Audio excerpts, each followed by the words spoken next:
Hi there, thanks for clicking on and watching. Welcome to this video. Hopefully you've done so because you're sitting Maths A-level this summer. We're going to have a look at how the exam board put the papers together, what they've been doing to try and improve the way the questions are asked, and have a look at some predicted questions for the paper this summer for 2023.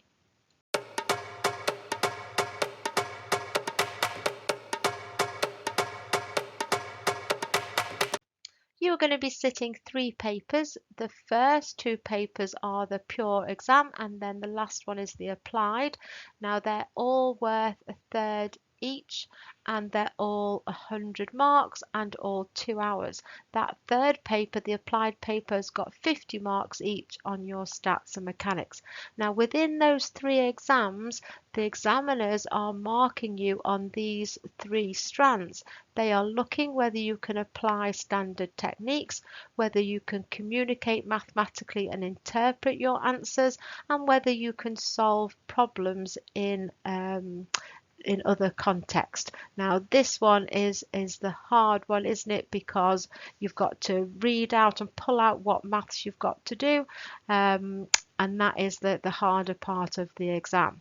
Now those 3 strands, if you look here at this table, which is from the exam board, 48 to 52% of the whole exam is this first strand where you're just applying standard techniques. Up to 27% is each of the other 2 strands. So practicing past papers is going to help you to be able to apply the standard techniques, all the things that you can learn and prepare for. But then also practicing past papers will get you used to what your brain does when it's faced with solving a problem in other contexts, and how to interpret and communicate. You can, particularly for the stats and the mechanics, when you're interpreting answers, there is a way to do that. And if you practice past papers, look at mark schemes and check and see what the examiners are after, that is really going to help you to prepare for the exam. In December last year, the exam board brought out a document to say how they were going to improve and make the exam more accessible to students, and they said they were going to help students get off to a good start, provide more restart opportunities, unlock trapped marks, and make the language more accessible. So they were committed to make sure that students achieve early on success by making the questions short and snappy at the beginning, make the questions at the beginning on familiar topics, no surprises, and then keep problem solving and modelling to a low level at the opening questions on each exam. So you can expect that when you turn over the paper, there should be something familiar to start you off. The problem solving, the modelling, the harder questions are going to be towards the end of the exam. The exam board have also said there's going to be a greater number of show that questions. So this is going to unlock trapped marks, because you've got to show that this integral with the substitution comes out to this. Now, if you've not been able to get that, at least you've got the answer to then go and access 6 more marks in part B. So even if you've not been able to do part A, the exam board are trying to help you to then go on and get the 6 marks. So don't give up if you can't get the answer in part A, and don't spend ages, just use it, because you might be able to do some or all of part B and get 6 more marks. So let's have a look at some questions now. Your exam is going to be Tuesday, the 6th of June 2023. That's when Pure 1 is, and at the time of recording this video it is about 11 weeks away. So hopefully you're near the end of the course, you might have already finished it and starting to look at some past paper questions. Now the exam board have a series of mock papers on their website, and have had a look through all of them, and it's the same sort of topics that are coming up. So in this video I'm going to have a look at some questions, some of the modelling type questions, the harder type questions, and go through some solutions.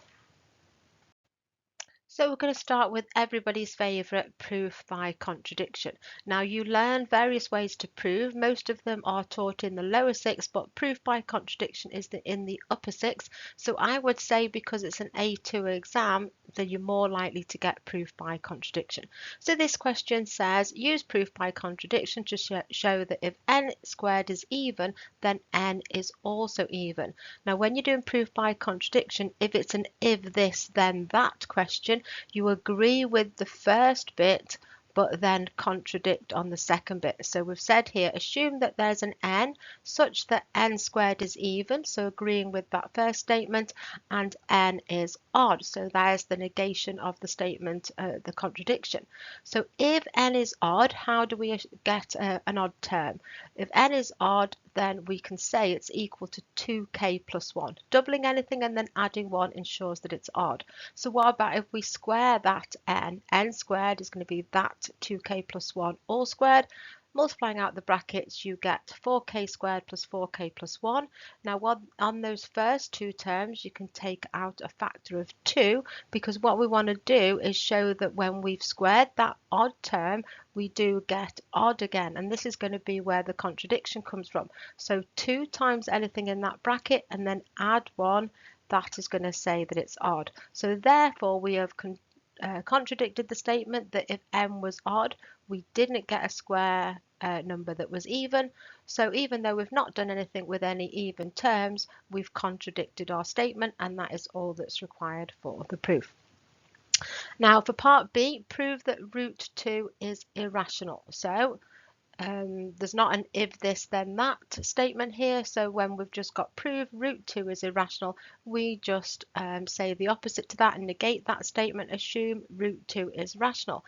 Now if root 2 is rational, then it can be expressed as a fraction in its simplest term where a and b are integers. And a and b is in its simplest term. That's the definition of a rational number. It can be written as an a over b or a p over q, where those terms are integers. Now if we square that, so squaring both sides, squaring root 2, we get 2, and then squaring a over b is a squared over b squared. Cross multiplying and taking that b up, you're going to get 2b squared is equal to a squared. Now because we've written 2b squared, then this is telling us that a must be even. Anything times 2 is going to be even. So if a squared is even from our workings in part A, then a is also even. Now if a is even, we can let it equal twice something and just use the letter c. So squaring both sides again, a squared is equal to 4c squared. And what was a squared equal to? It was equal to 2b squared. So setting the a squared equal to the 2b squared is equal to 4c squared. Take the 4 down and cancel, and you'll get that b squared is equal to 2c squared. And this has shown us that b is now even. So we've shown through all that process that a and b are both even if root 2 was rational. And if they're both even, a factor of 2 can be taken out top and bottom. So that's telling us that a and b is not in its simplest form, and therefore we have got a contradiction. This next question is a functions question. Now you're either going to get a modulus function or you're going to get a function question where you may be asked to find the inverse, find ff or fg of x if there's two functions, state the range given the domain, that sort of question. But this one is a modulus question. So let's just have a little look at the basic modulus graph. So these lines mean that anything between them has to be read, if it's negative, as positive. So y equals x, so ignoring the lines, is like that, but once it goes here, it goes below the x-axis. So these lines just mean that it's going to be reflected up. So it's always worth writing on the two sides of the V what the actual equation of these lines individually are. So this would be y equals x, and this would be y equals minus x. So to get the equation of the branch that is reflected, you just put a minus in front of all the terms to the right. Now let's have a little look at this question. What's happened here? We've got the modulus graph of the x minus 4 between. Now this minus 4 means we'll be going 4 to the right. because that's our transformations of graphs. The 3 on the front is going to be a stretch, and it's going to be 3 times as steep. And then the -5 is going to be 5 down. So having a look here, this vertex of where the where the V meets, this is going to be the coordinate 4, because we've gone 4 to the right, and then -5 down. So that's actually going to be the coordinate 4 -5. Now the equation of each side of the V, when the 3 multiplies into that modulus, this is going to be 3x minus 12 minus 5, which is 3x minus 17. And then on the other side, it's going to be 3, and then you just have to put a negative in front of everything inside the modulus line. So that's minus x plus 4, and then minus 5. So that's minus 3x plus 12 minus 5 minus 3x plus 12 minus 5 is going to be plus 7. So that point there, when it crosses the y-axis, is going to be 7. Now it's saying state the range of f. Now we can see, looking up and down the y-axis where the graph exists, that this graph is always above y equals -5. So in terms of function notation, that's f of x has got to be greater than or equal to -5 for 1 mark. Given that f of x is equal to, and now here this hasn't got any mod lines, this is just the equation of a straight line. Given that f of x is equal to this straight line, and k as a constant has 2 distinct roots. Now roots, if we had f of x is equal to -1/3 x plus k, now if we took everything to one side, we would then have another equation equal to 0, and the roots are where it crosses the x-axis. But also in terms of f of x just equal to -1/3 x plus k, having 2 distinct roots, would mean that when we put the graphs together, rather than taking everything to one side, there'd be 2 places where they meet. Now I can see I've got -1/3 x plus k, y equals mx plus c. It's just a straight line. It's got gradient -1/3. If I do a line here that's maybe -1/3 x plus a number that's less than that -5, then that is not going to touch the graph at all. If it goes through and goes directly through that vertex of the graph, then it's just going to be once. But anything higher than that is going to have 2 distinct places where it meets the graph. So we want to have the k that's going to mean that it's bigger than the point where it meets the vertex of that V. So what we need to do, the equation of the straight line is y is equal to -1/3 x plus k, and we want to see what the k is going to be when we make this line go through the point 4 -5. So we know it's going to have gradient -1/3, so if we do y minus y1, y minus -5 will be +5 is equal to -1/3 x minus 4, and then we're making this line that's going to have gradient -1/3 go through that 0.4 -5, and then that will tell us what the k is. So tidying that up, we're going to have y plus 5 is equal to -1/3 x, and then plus 4/3. Taking the 5 over will be -5. Y is equal to -3 x plus 4/3. Now 5 whole ones on the other side will be 15 over -15/3, which will be -1/3 x down 4/3, up 4/3, sorry, down 15 will be -11/3. So this is our k. When we go through the point 4 -5, that point there will be -11/3. So as long as I have k greater than -11/3, then the line will be above and it will go through the 2 points. This next question is a series question, but we're modelling a ball being dropped from a height of 80 centimetres, and after each bounce it rebounds to 70% of its previous height. So draw a few bounces, get a diagram on the page so you can see what's going on. After the first bounce, it's going to come back up to 70% of its height, and it's going to keep doing that indefinitely. So the first drop we're told is 80 centimeters. That first bounce is going to be 0.7 times 80. Then your next bounce is going to be times by 0.7 again, that answer. So we're going to keep timesing by 0.7. So the height of the ball is going to be 80 times 0.7 to the n, where n represents the number of bounces. Now part A says write a recurrence relation to model this. So when you're doing a recurrence relation, you have to say, how do we get to the next term along from the previous one? So the next term along we write as x n plus 1, and that's going to be 0.7 times the previous term.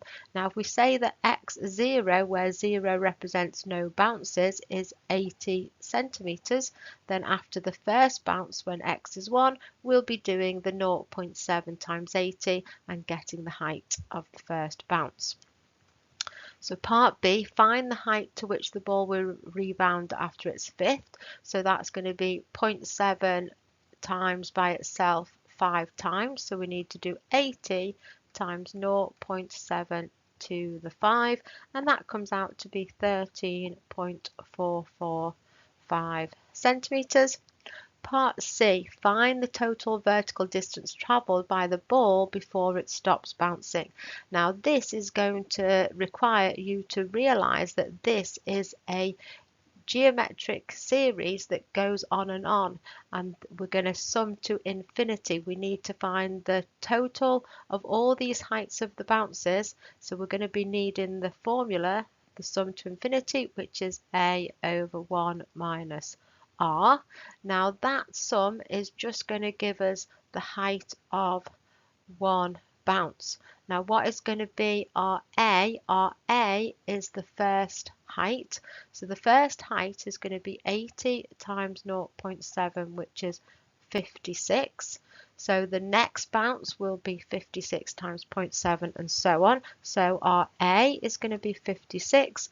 Our R is going to be 0.7, but this just gives us the height of the bounce. What we need to do is realize that we need to come back down again.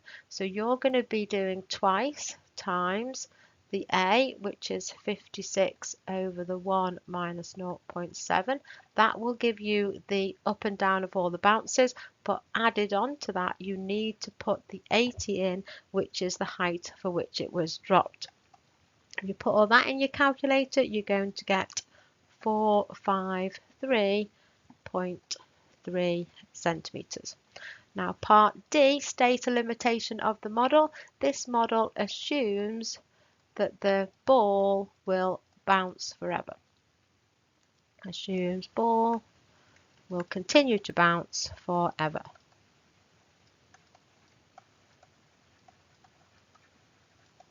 And you'll get 1 mark for that limitation.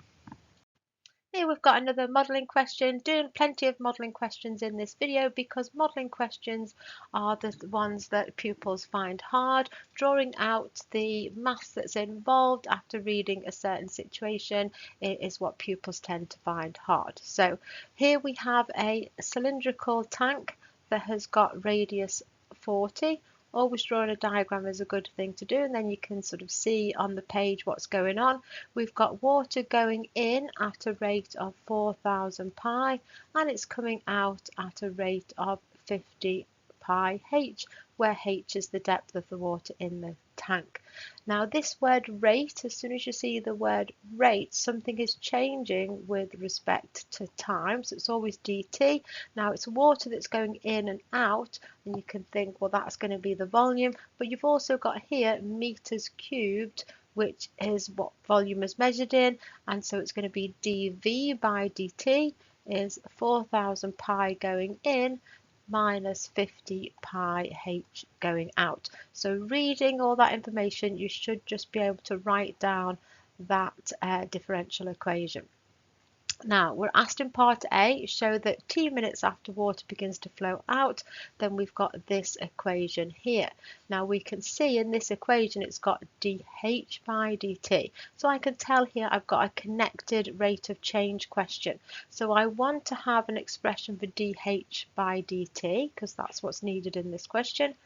dH by dt, I need to form a connecting formula. Now you start with what you want on the top, which is dH, and then you end with dt, which is what you want on the bottom, and you need to find a connecting formula between the two, and it's going to be the connecting unit is going to be volume.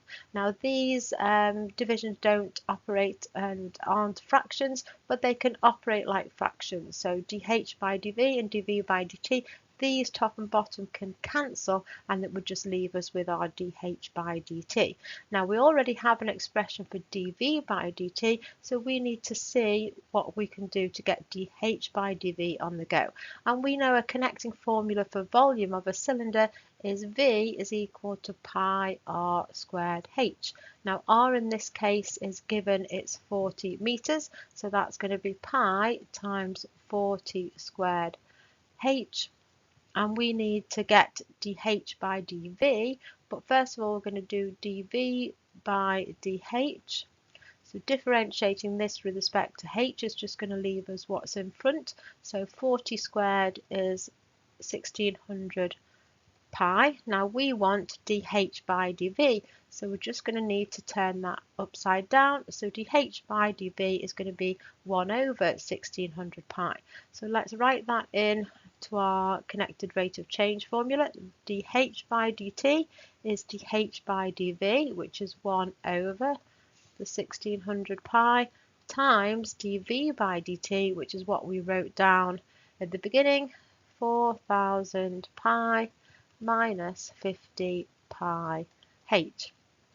Now if I take 10 pi out as a common factor on the top, I'm going to have 400 minus 5h, 10h, 10 pi on the front, and then I'll have still my 1600 pi, and I can cancel by 10 pi, and this is looking good, isn't it, because I've got 400 minus 5h over 160. I can just cross multiply and get that 160 dH by dt is equal to 400 minus 5h. So we've ended up with that formula there for part A. Now in part B, it's asking us when t is equal to 0, h is equal to 50, find the exact value of t when h is 60 meters. Now, given that we've just got this differential equation with dH by dt, what we need to do is find a formula for h and t, and it's not telling us, but given part A, what we've got to do is solve the differential equation.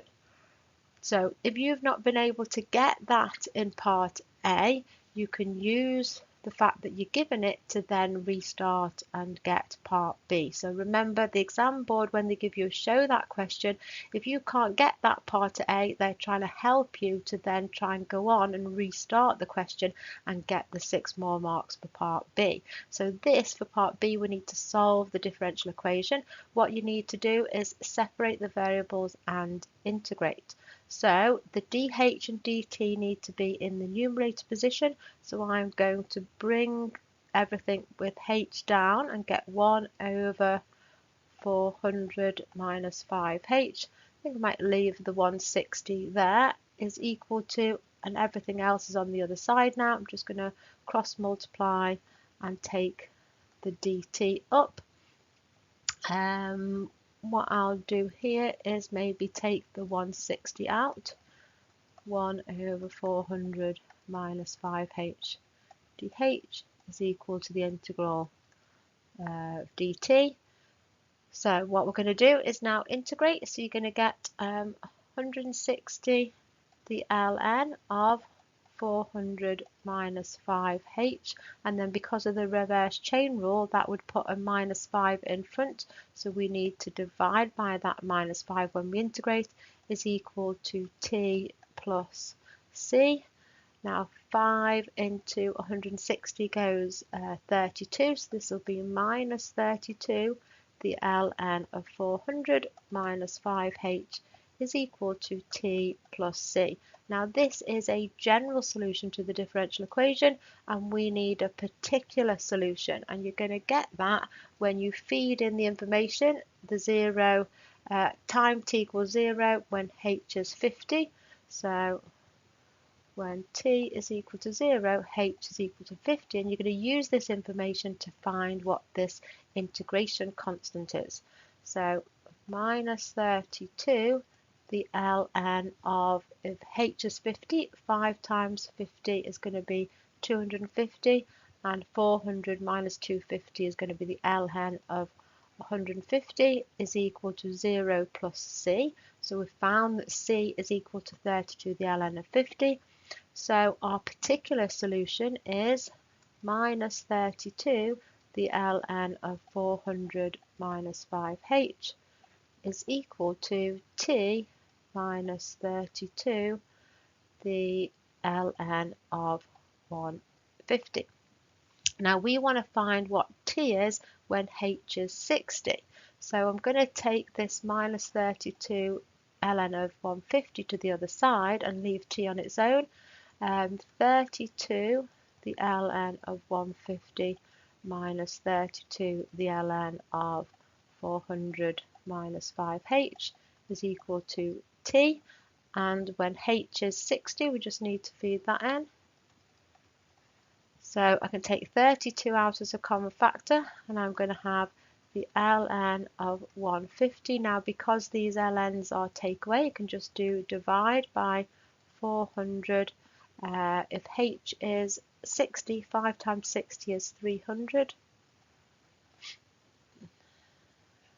is equal to t. So it's going to be 32, the ln of 150 over 100 is equal to t. 32, the ln of 1.5 is equal to t. If you put that in your calculator, t comes out to be 12.97, and that will be in minutes, not seconds, which will be 13 minutes. This next question is a parametric equations question. Now parametrics come up quite a lot on the mock papers, and there's quite a lot of questions on parametric integration. You can be asked to integrate, differentiate, or this style of question is to write what the Cartesian equation is. So what is a parametric equation? It's where x and y are given in terms of a third variable, and in this case it is t. Now we're restricted here that t is between -1 and 0. So what do we do to get the Cartesian equation? You have to rearrange the x equation to make t the subject, and then everywhere we see t in the y equation, we're going to write that in terms of x. So looking at the x equation first and cross multiplying, you're going to get x into 1 minus t is equal to 1 plus 40. Multiply that x in, it's going to be x minus xt is equal to 1 plus 4t. All the t terms to one side, everything else to the other. It's going to be x minus 1 is equal to t into 4 plus x, just taking t out as a common factor, and then cross multiply and put the 4 plus x back down to make t the subject. X minus 1 over 4 plus x is equal to t. Now we've got to rewrite the y equation, and y will be 2 plus bt, but we're going to rewrite this instead of t, so it's going to be x minus 1 over 4 plus x divided by 1 minus t. So again, we've got the x minus 1 over the 4 plus x. Now here we're going to make the common denominator. So this 4 plus x is just on this second term. So in order to make the 2 join in, then we'll have to times top and bottom by 4 plus x. And we're going to do the same to this one here. So y will be 2 into 4 plus x plus b into x minus 1 all over the 4 plus x. And that's going to be divided by 4 plus x, right, 4 plus x minus the x minus 1 all over the 4 plus x. Now what we've done here is just instead of writing them on top of each other, you don't really want to have fractions and fractions, so just put them next to each other. And how do we divide fractions? We keep, we times, and we flip the second fraction. Now you'll be able to see what's going on here, because when we flip, you're going to cancel these denominators. Now some of you might be able to see that straight away, but then just illustrating it like this. So y is going to be multiplying this 2 in, 8 plus 2x plus bx minus b divided by 4 plus x times, and then flipping the second fraction, 4 plus x over 4 plus x. Now I kept the brackets here because when this minus goes in, it's going to be minus x plus 1. Now these 4 plus x's will cancel. We're going to have y is equal to, now put the constant terms together and put the x terms together. We've got a 2 plus b x plus 8 minus b on the top all over, now this denominator here, the 4 plus the 1 gives us 5, and the x's will cancel, so it's all over 5. And then just separating the terms, you've got a 2 plus b into x over 5 plus an 8 minus b over 5, which is what we were trying to get here. So that's 4 marks for doing that. Now, given that C is a line segment with gradient minus 1, show that the length of this line segment is a root 2, where a is a rational number. Now, a little clue here, when they say rational number, that's usually you're looking for a fraction, because if it says an integer, you're going to be looking for a whole number. So we've kind of got a clue here that we're going to be looking for a fraction. So we're told that this line segment has gradient minus 1.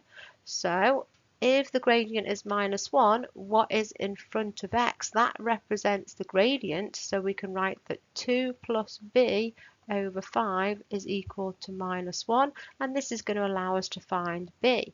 So 2 plus b is equal to minus 5, b is equal to minus 7.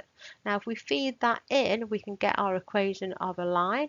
Y is equal to, b is minus 7, 2 plus minus 7 is going to be minus 5 over 5x. And then again, if b is minus 7, 8 minus minus 7 will give us plus 15 over 5. So this Cartesian equation was just really giving it a gradient of minus 1.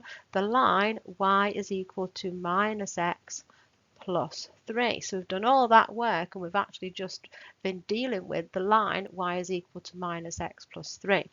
Now, how is this restricted? By this restriction here, t has to be between minus 1 and 0. This is what it means when it says a line segment, because you're going to have the graph of y is equal to minus x plus 3. So it's going to come down like that, go through 3, but this equation, because of the restriction on t, is just a line segment of that straight line. So if we put minus 1 and 0 to see which x values that refers to, when t is equal to minus 1, x will equal, well, what is it when t is minus 1? 1 minus 4 all over 1 minus minus 1, which will be 2. So that will be 1 minus 4 minus 3 over 2. So that's going to be here, minus 3 over 2. And when t is equal to 0, x will be just 1 over 1, which will be 1. So that's going to be here. So we're actually just got the part of the line that goes from here to here, and they're asking us to say what is the length of the line. So we're going to be using Pythagoras, and we can see that the horizontal length is here. The gap between -3 and -3 over 2 and 1 is going to be 2.5 or 5 over 2. We just need to find the corresponding y values. Now you can put the t's back into this thing, but I think it's easier maybe to just go into this straight line. When x is 1, what's y going to be? -1 plus 3 is 2.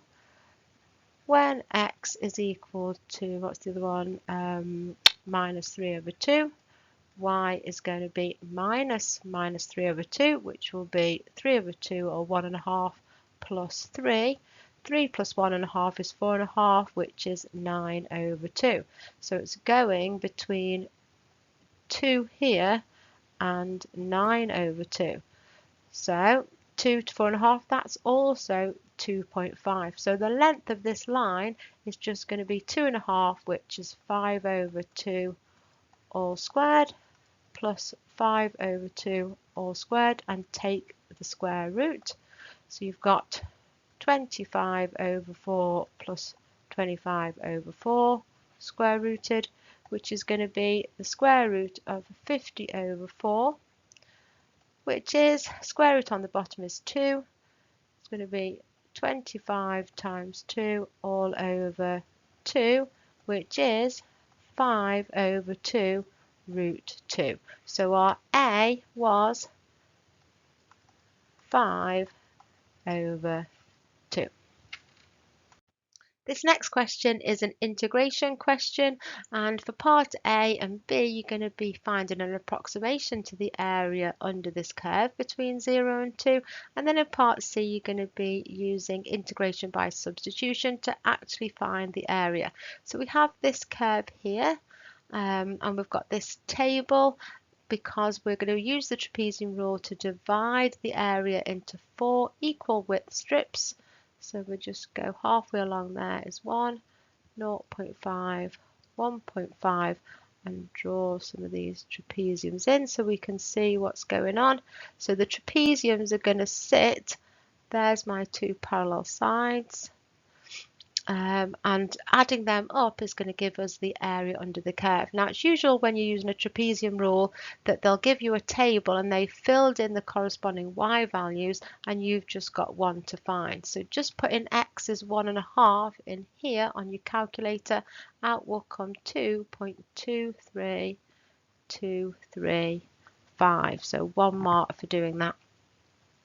Now you get on the formula sheet that the trapezium rule, which will find an approximation to the area, is h over 2 times y0 plus yn plus twice of all the ordinates in between. So that will be y1 plus y2 all the way to yn minus 1. So let's put in the numbers. The area is going to be approximately equal to h, which is the distance between the 2 parallel sides of the trapezium. And you can see what h is going to be by just looking at what the distance is between the y coordinates. So that in this case is going to be 0.5. So that's h divided by 2. And then y0 in this case is 0, and yn, the last one, is 0. So you just need one of them because they're at either end, and then twice of all the y values in between because they belong to 2 trapeziums. So twice times the 0.12103 plus 0.86603 plus the 2.2323235, the one that we found. And if you do all that on your calculator, that comes out to be 1.61024 SF. So that's part B, just 3 marks for applying and using the trapezium rule. Part C, now being asked to use an appropriate substitution to actually find the area. So When we're doing a substitution, you usually are given what the substitution is, but here I'm going to look at this inside function and say that u is going to equal 4 minus x squared, and you'll hopefully see why in a minute. So du by dx, because when we do a substitution, you have to substitute for everything in the integral, the dx and the limits as well. So to get what's going to stand for dx, we can use the substitution and do du by dx, and that will be minus 2x. So if we just take the minus 2 down, so minus a half du will stand for x dx. Now I need to substitute for x cubed, and I can see using my substitution that x squared will equal 4 minus u. But when I've got here the x dx, which is going to stand for my minus half du, then this x and the x squared will go together to substitute for the x cubed. So I've now kind of got this bit. I can do this bit, which will just be u to the half. I've got the dx on the go, so all I need to do is to look at the limits now. So when x is equal to 0, then u will equal 4 minus 0, 4. So the lower limit will be 4. When x is equal to 2, u will equal 4 minus 4, 0. So that'll be your upper limit. So notice these are a little bit the other way around now. So we'll have a think about what we can do with that as we write it in. So let's get ready to do the substitution. We're going between 4 and 0 of half x cubed, which is going to be made up of an x squared, which is a 4 minus u.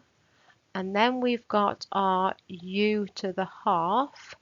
And then we've got our minus half du, which stands for the other x that's going to times by the 4 minus u to make the x cubed. So what I'm going to do is put the half and half together, and that'll make a quarter, and this minus as well. Take that on the outside. So just make everything in the integral look a bit clearer, and then we're going to multiply that u to the half in. So this will be 4u to the half minus u to the 1, and then you add the powers when we take that u to the half in, so that will be 3 over 2 du.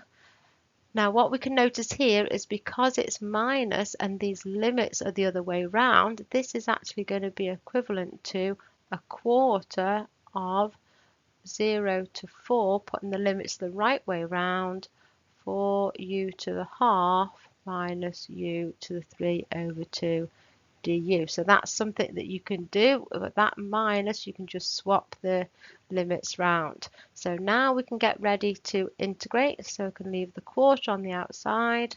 4u to the half will be 4u to the 3 over 2 divided by that new power, which will be 3 times by 2. Dividing by 3 over 2 is the same as times by 2/3.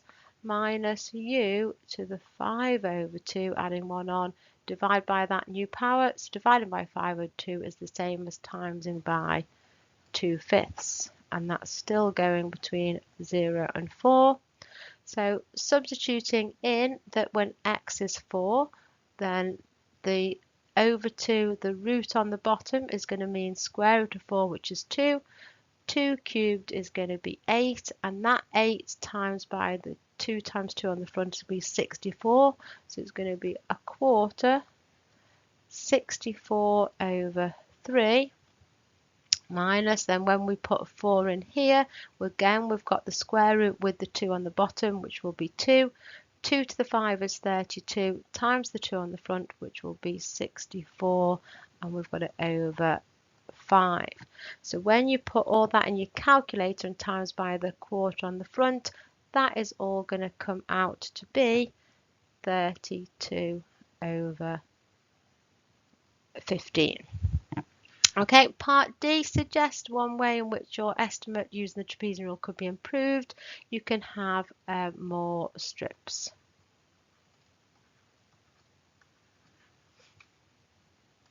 Thanks so much for watching. If you're still with me at this point, hopefully this has helped you with your revision for your exams this summer. If you found the content of this video useful, please do give it a thumbs up and like and subscribe. Check out the channel because this is just part 1. I'll be putting other videos up, so part 2 to go with this one, some more pure questions, and then looking at the applied paper as well. So thanks so much for watching. I'll see you on the next one.